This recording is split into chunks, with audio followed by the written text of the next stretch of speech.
Hello everyone, in this video we're going to be talking about basics of MRI and MRI sequences. So how an MRI works, MRI stands for magnetic resonance imaging, and it utilizes an external magnetic field which is created by an MRI machine.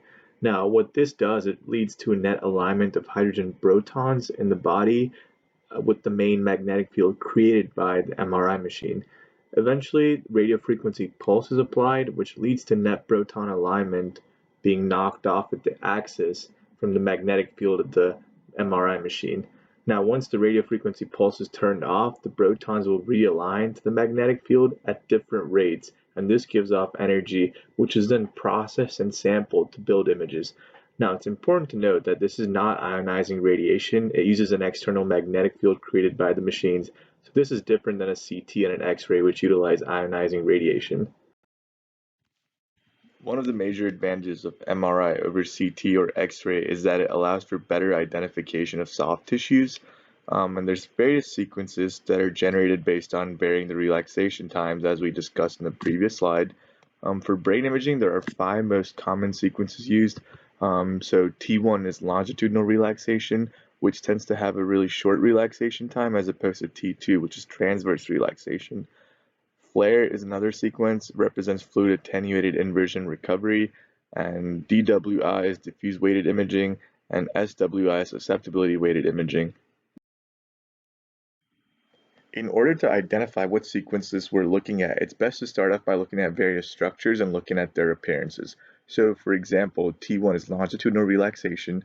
The fluid appears to be hypointense or dark in T1 sequence. So we can start off by identifying the fluid, which is the CSF right over here, and it appears to be dark. And the fat is hyperintense or bright, which we notice in the periphery. The fat is hyperintense and bright. And the white matter tends to be hyperintense relative to the gray matter, which we can see around here. And so this is an example of a T1 sequence, and if there were any calcifications, they would appear hypointense or dark. And T1 is utilized for evaluating brain anatomy or identification of fatty lesions such as a lipoma or a teratoma, or a fat replacing lesion such as a metastases to the bone marrow. Now, T1 is also the primary sequence used post-contrast, so in many cases you'll notice it will be T1 post-gadolinium contrast. In T2 sequence, things are a little bit different than T1, so the CSF or the fluid tends to be bright or hyperintense, and we notice that over here. The fat is hyperintense or bright, we can see that around in the periphery. White matter tends to be hypointense relative to the gray matter, as we can see around here, and calcifications, if there were any, would also be hypointense or dark. Now, T2 is utilized for identification of edema, which can be due to various conditions such as an infarct or an infection or inflammation or a tumor, and it can also be used to assess ventricles and also assessment of flow in blood vessels. Although it's important to note that the fluid is hyperintense on T2, fluid that moves fast enough tends to lead to a signal void. So that means hypointensity within blood vessel indicates that they're patent because the fluid is moving fast enough, leading to the void in the signal.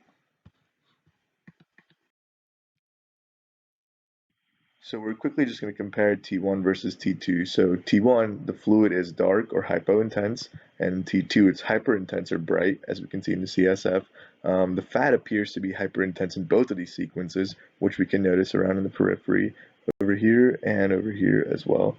The white matter in T1 is hyperintense or bright relative to the gray matter, which we can notice over here, and it's the opposite in T2. It's more hypointense, as we can see here.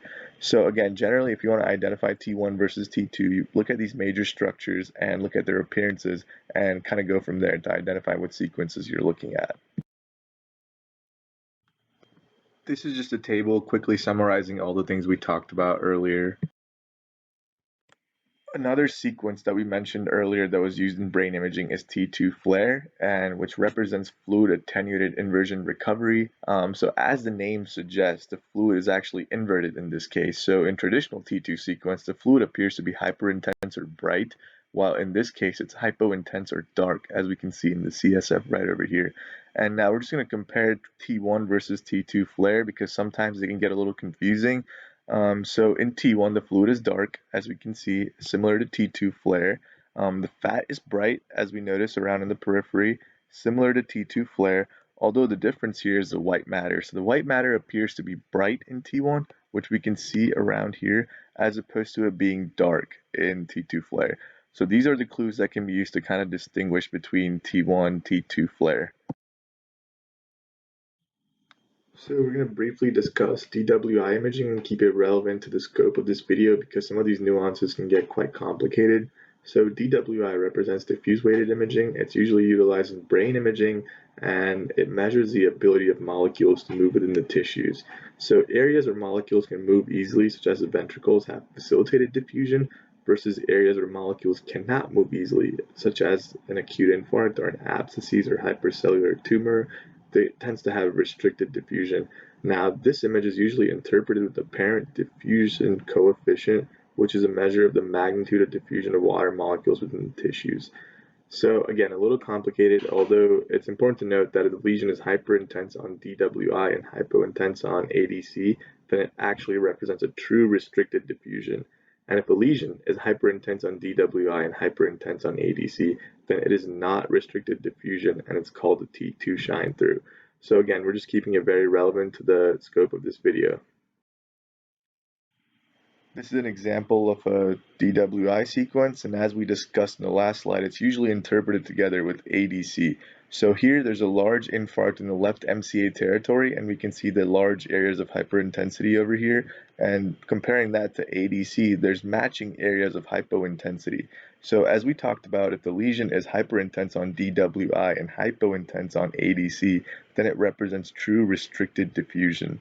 So this is a case of true restricted diffusion. In this example, we notice this area of hyperintensity on DWI imaging, and then we compare it to ADC, and we notice this is also a little hyperintense.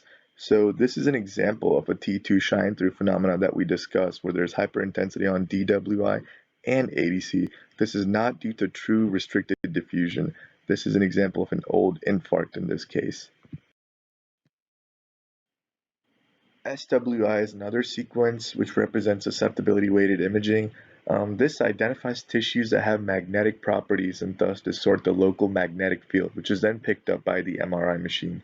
So this identifies two major tissue types, calcium, which is diamagnetic, and deoxyhemoglobin, which is paramagnetic.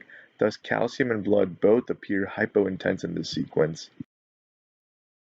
This is an example of SWI image, and it's the same case that we previously saw, which had left MCA territory infarct. So we notice how in the areas of the left MCA territory, there's high hypointensity, indicating hemorrhage. I hope this video was helpful, and thank you guys for watching.